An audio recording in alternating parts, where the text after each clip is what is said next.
Hi, I'm going to show you how to make easy chicken momos at home. Let's have a look at the ingredients needed.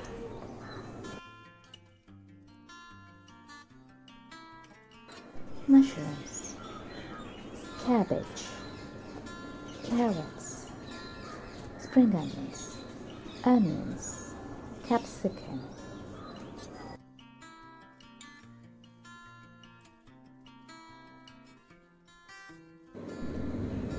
Fry them all with a dash of ginger garlic paste and a pinch of salt.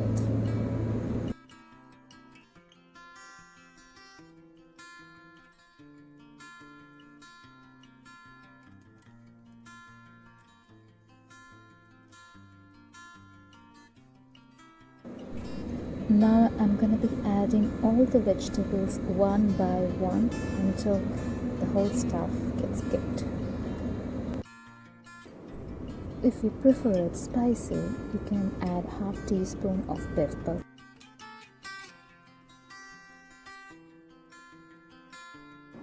Finally, I'm adding the semi-cooked chicken and I'm gonna be sauteing it until the entire stuff is completely cooked.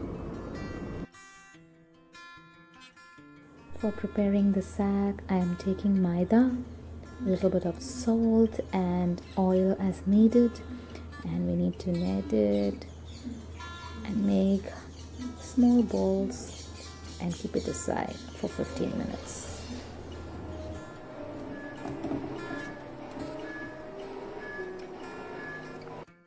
Now evenly tap the small balls to add the stuff inside like this and wrap it up like a small sack, like a small bundle, so that your stuff doesn't come out.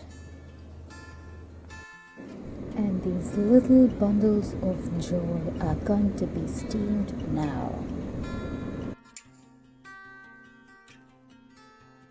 You can steam them from 5 to 7 minutes.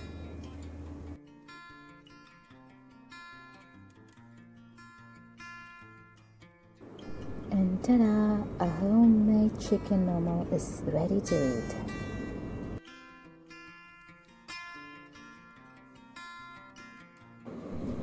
They are not just easy and quick to make, but also serve as a delicious evening snack. Thank you for watching and do try at home. Thank you.